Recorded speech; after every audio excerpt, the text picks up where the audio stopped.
Hello and welcome back everybody to the Intricate Effect Attack of the B Team server. This is one Fred Jones. Got a lot of stuff to do this episode, so hopefully we get it all in. Maybe not though, we might have to postpone some of it till next episode, but that'll be alright. So let me show you guys around first. So I made a lot of changes to the base, so we're going to start with the little tour. Now as you can see, I am one Fred Jones currently. I'm not morphed into anything. It's just me and my Ender backpack and my old man pants that go up to my belly button. So I fixed the base to where you can get around walking or running or however you want to put it. I can get all the way down here, go all the way upstairs. This is of course the mob spawner room. Okay. And then the machine room up here. And then I took out our drawbridges. No more drawbridges. It really was unnecessary anyways. It was kind of fun to play with them at first, but no reason for them. So we just got a little balcony here. One of the things I hope to get to today is putting a roof on it and kind of fixing it up out here. So it's kind of plain right now. I mean, for the most part, everything in here is pretty plain. Oh, and then this leads out to the mass storage that Monkey Boy built. So that's pretty cool. We may have to do some changes to this out here because, you know, you run out here at nighttime thinking, oh, I need to get some planks or something. And you get in here and you start getting some planks, and the next thing you know, you're getting shot by an arrow. Or, as you can see, we're missing blocks here. And if we go over here, we're missing blocks. That's because of creepers. So you run out here, you go to grab something, or you go to put something away, and there's a creeper. Blows you up. So we need to do something about that. But that's definitely for another episode. So first, let's go ahead and start on this level here. You guys have seen all that there. Understand that this is not the way that this is going to be. I mean, the stone, it's probably going to go away. I need to decide what block I want to use. I do like the gray. It's probably going to be stone, but I need to pick what kind of stone because there's just so much you can do in this mod pack. It's not even funny.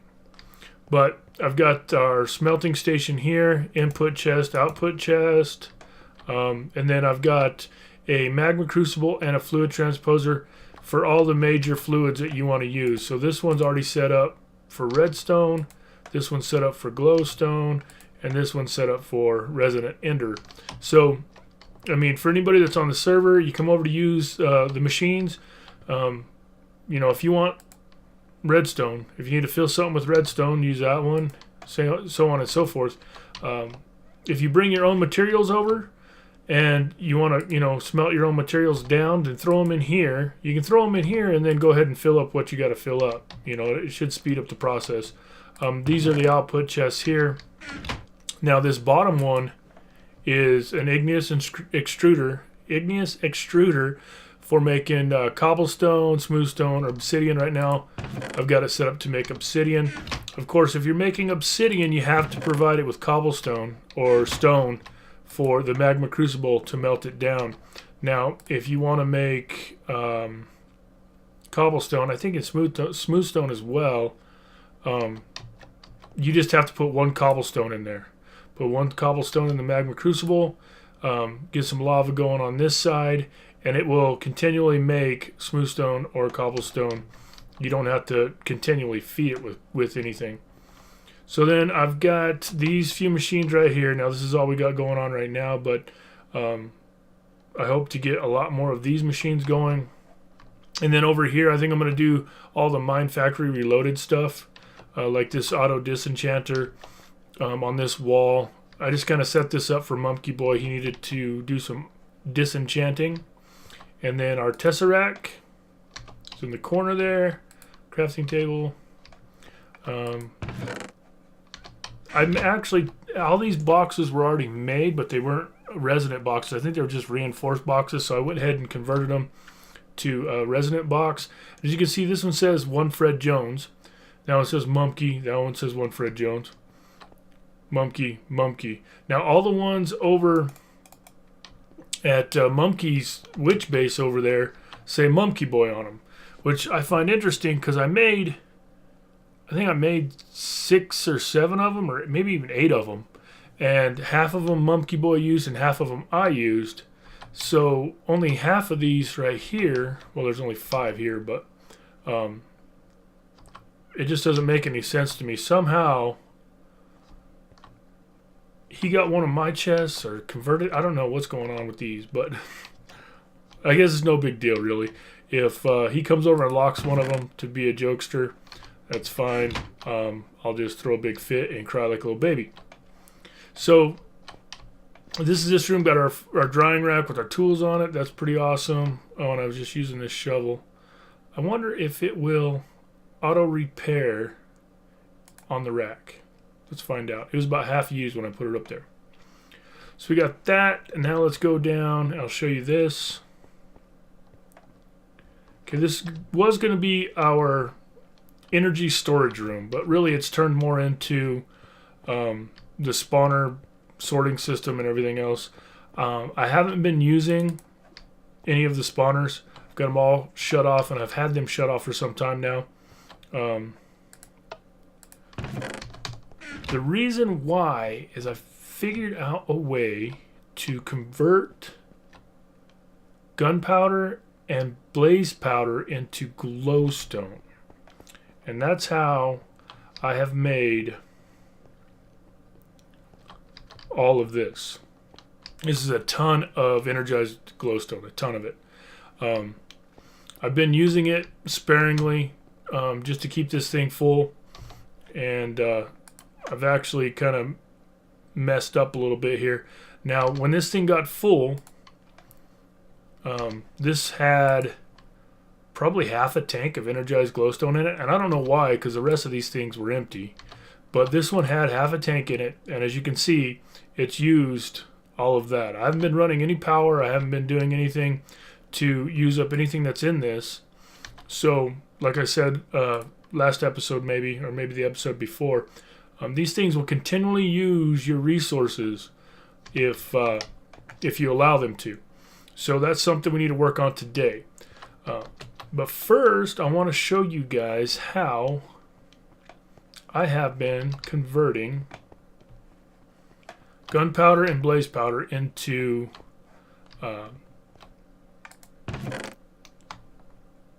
glowstone. So I need all these things right here. I need that hopper. I'm going to need some chests. I'm going to need this right here. As you can see, this is all witchery stuff. We got a distillery, altar, skeleton skull, dragon egg. And then we're going to do this. We're going to make a bunch of clay bottles. Now, the only drawback to this, it uses no RF, uses no power whatsoever that I generate, but it does use a lot of clay. So we're going to make all those guys. We're going to go drop them over here, and I want to show you this as well.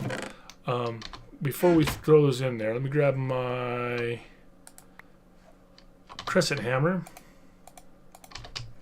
Now, if that pipe was set like that, just normal impulse item duct, just like that, it would pull out of this chest and go straight into there. Everything would go into there until that one's full, and then it would go to the next one and it would fill that one up.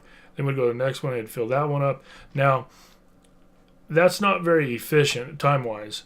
So if you click on there, okay, first you're going to get dense, which that has to do with the pipe length, or the duct length. I should start calling them ducts because they're not really pipes. And vacuum, same thing. And then this one, and it only works on the connection side for round robin, only works on the connection side.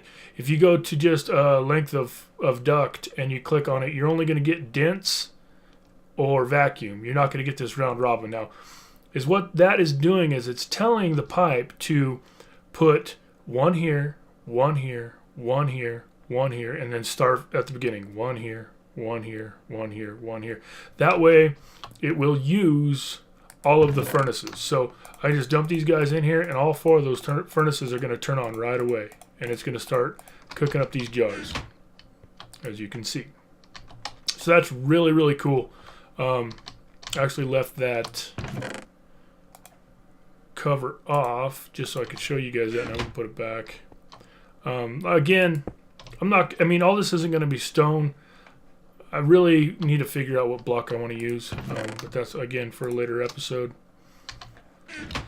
Alright, so now we got some clay jars going, and that's enough for right now. So, down here where I threw my bed down, and I need to move that as well, I'm fixing to break it, so we're going to just set this up temporarily right here. So, this distillery, again, it doesn't take any RF, doesn't require any power that we get from our system, but it does take power from an altar. So we're going to throw this altar down. Now, if you click on the altar, right now it's got 3 of 3. Now that's not going to power the distillery. But I think Monkey Boy explained this in one of his videos. If you throw a dragon egg down on it, should go up. There it goes. So 1003. Now, if you take a skeleton skull, I think the wither skeleton skulls are even better, but if you take one of those and you throw it on there, it doubles it 2 times. So this thing will start charging up. Now, this distillery is not at any point going to drain this altar. I'm going to keep it running constantly for some time, and it should actually, I could put in probably 3 more, or 2, maybe just 2 more distilleries. And yeah, probably put one here, and one on the other side. Or I don't know, maybe I'll build a room for this if it's something that I want to continue to use. I may not continue to use it, but if I set up 3, I bet it couldn't pull all the power from the altar. So, where was I? Well, let's go ahead and set this thing up to where it works somewhat automatically.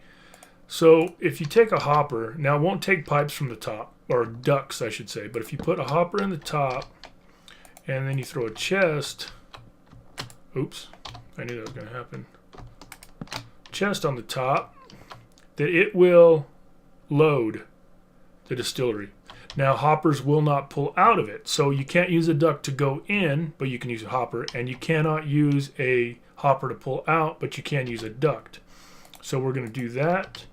We'll throw this guy right here, chest, and then we're going to throw a servo in here. Oops, servo installed. Now I'm going to go ahead and configure this thing to, come on, man, we're having some lag. Okay, now? No? Okay, maybe later. Okay, we want that to be on out, and then we want to configure this servo. Is it going to let me do it now?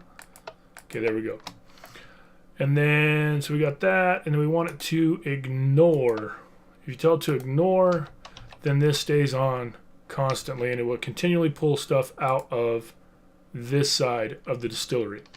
So let's go ahead and go downstairs and grab some stuff. Let's see, we're going to need gunpowder. Let's grab 3 of these, and let's grab 3 of these. Oh, and then we need to talk about the changes I made down here as well too, but we'll do that here in a second. Oop. Alright, so, oh, let's get some more bottles too. Probably got plenty cooked up by now. Oh yeah. Let's grab that, that. We're almost there. I want 3 stacks. There we go. Alright. So, here's what we'll do. Go to the hopper. Oh, I'm sorry, the hopper. And we're going to say bottles there, gunpowder there, blaze powder there. Now, we could put anything else in these last 2 slots. Let's put 2 pieces of dirt. Okay. Now, as long as this is full of items, you got your hopper set up like that.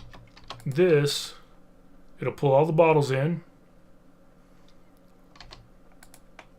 and the bottles will refill from the chest, as they're doing here. And then it'll start pulling gunpowder. and then it'll start pulling blaze powder any second now. Well, we got to get this full first.